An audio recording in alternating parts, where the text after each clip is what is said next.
नमस्कार, आदाब, सत श्री अकाल दोस्तों। Welcome back to your own channel current affairs express में। तो गाइस, आप सब लोग को पता है कि पाकिस्तान का जो प्राइम मिनिस्टर है वो पुतिन और एर्दोगन का मीटिंग चल रहा था क्लोज रूम पे, तो उसके अंदर गेट क्रैश कर गया। मतलब क्लोज रूम पे मीटिंग चल रहा था, अंदर घुस गया। अब इसका क्या मतलब, क्यों हुआ, कैसे हुआ, ये सब के बारे में आज ही इसके पहले मैं एक वीडियो अपलोड किया। अब जाके प्लीज उसको देखिएगा मेरे चैनल पे, समझ में आ जाएगा पूरा स्टोरी। फिर उसके बाद ये देखिए। ओके, तो ये जो पुतिन और एर्दोगन की मीटिंग चल रहा था, ओके, वो रूम के अंदर, तो सब बोल रहे हैं कि हाँ, दोनों का रिलेशन आज के डेट पे अच्छा है, इसीलिए मीटिंग चल रहा था। बट नहीं, इसका मतलब कुछ उल्टा ही हो रहा था दोनों के बीच मीटिंग। पाकिस्तान का प्राइम मिनिस्टर घुस गया एक सेल्फी लेने के लिए, पुतिन के साथ फोटो खिंचवाने के लिए, वो तो है। But but but but Erdogan के साथ क्या मीटिंग चल रहा था, उसके बारे में आज हम लोग बात करेंगे। ओके, तो चलिए उसके बारे में बात करते हैं। देखिए, Russia damage Turkey's on vessel in attack on Ukraine ports. आपको पता है कि यूक्रेन के साथ रशिया का अभी भी वॉर चल रहा है। तो यूक्रेन का जो पोर्ट था, वो पोर्ट पे, ठीक है, ओडेसा पोर्ट पे रशिया ने मिसाइल अटैक किया। किसके ऊपर? टर्की का वेसल के ऊपर। ओके, अब इस बात को लेकर रशिया मतलब पुतिन बहुत गुस्सा है। तो वही बात पे एर्दोगन को अच्छे से मतलब समझा दिया कि तुम जो कर रहे हो बहुत गलत कर रहे हो, सुधर जाओ, ये तो बहुत गंदा फंसोगे। ओके, अब पूरा इंसिडेंट क्या है चलिए हम लोग जानते हैं। जैसे कि ये है टर्की का वेसल जिसके ऊपर रशिया ने अटैक किया। ओके, रशिया अटैक करने के बाद अब ये पूरा एकदम फायर लग गया था, उसको बुझाया जा रहा था।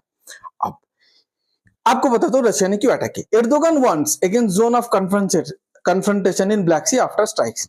एर्दोगन को डायरेक्टली बोल दिया कि ब्लैक सी में तुम अपना शिप लेके मत आओ, क्योंकि वो कन्फ्रंटेशन मतलब उधर युद्ध चल रहे। एर्दोगन, रशिया और यूक्रेन का युद्ध चल रहा था जो ब्लैक सी के ऊपर चल रहा था। तो उधर एर्दोगन मतलब सलाह देने गया था कि हम लोग वेसल लेके आते, उस पर युद्ध मत करो, ठीक है, मतलब ब्लैक सी को एकदम फ्री फेयर ट्रेड रखो, ये रखो। रशिया ने बोला भाई तुम हटो इधर से, हम दोनों का वॉर चल रहा है, तुम बीच में मत घुसो, तुम्हारे साथ रिलेशन अच्छा है, मतलब ये सब नहीं।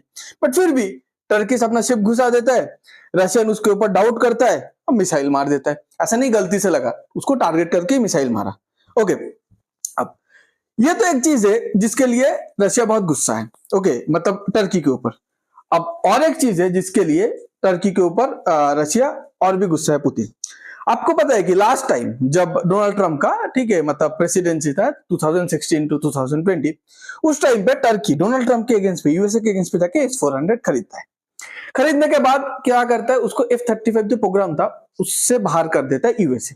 अब बोलेंगे इसका मतलब क्या ये है, मैं बताता हूं। देखिए, यूएसए का एक रूल है कि देखिए F-35 5th जनरेशन फाइटर, इसको डिटेक्ट एक ही सिस्टम कर सकता है डिफेंस सिस्टम वर्ल्ड का, वो है S-400।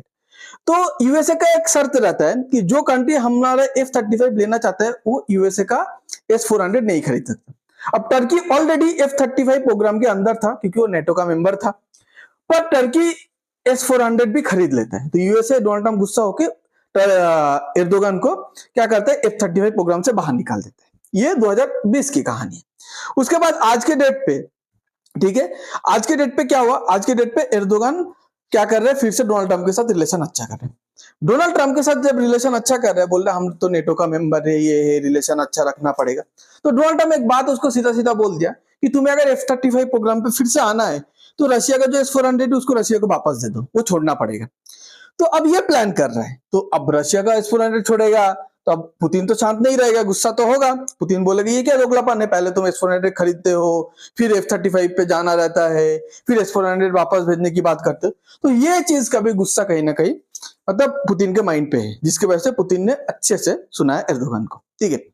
अब और एक बात है कि पुतिन, एर्दोगन ने ये बात बोल दिया कि Putin will keep his promise to visit Turkey as, okay, Turkey, तुर्की, ओके, जो भी है, as soon as possible, Erdogan says. अब एर्दोगन बोला कि पुतिन बहुत जल्दी रशिया विजिट करेगा।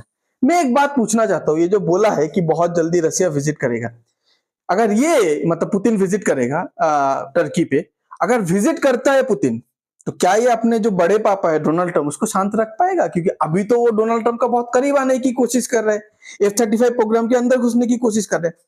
अब देखिए टर्की के ऊपर गुस्सा क्यों है। देखिए टर्की ना आज के डेट पे मतलब ये टू फेस स्नेक वाला गेम खेल रहे हैं। कैसे?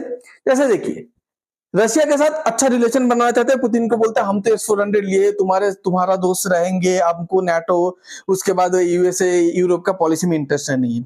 और अंदर ही अंदर रशिया को अटैक करने के लिए यूक्रेन को आज के डेट पे जो सबसे पोटेंशियल ड्रोन माना जाता है बैरक्टार ड्रोन को सप्लाई करते यूक्रेन को। रशिया को जब पता चला, रशिया बोले ये क्या बात हुआ, तुम हमारे से दोस्ती मेंटेन करोगे और हमारा दुश्मन को ड्रोन सप्लाई करोगे यूएसए का कहने पे। तो आज के डेट पे ये आर्टिकल भी है कि वॉकिंग द टाइट रोप, मतलब Turkey walking the tight rope between NATO, Russia and Ukraine. अब ये तीनों को बैलेंस करके चलने की कोशिश कर रहे हैं। देखिए बैलेंस तो इंडिया भी करके चल रहे हैं, बट इंडिया डिफेंसिव वे पे बैलेंस कर रहे हैं, ओके। पर टर्की क्या कर रहे हैं, ऑफेंसिव वे पे, मतलब S-400 खरीद के यूएसए को भी अटैक करना है, मतलब कड़ा संदेश देना है। फिर यूएसए के साथ जाके यूक्रेन को हथियार देके भी रशिया को उन्होंने मतलब एक कड़ा संदेश देना, मतलब ये पंगा लेके बैलेंस कर रहे हैं और इंडिया डिफेंस मोड पे बैलेंस कर रहे हैं। यही डिफरेंस है। आपको अगर ये वीडियो अच्छा लगता है तो please like, share and subscribe.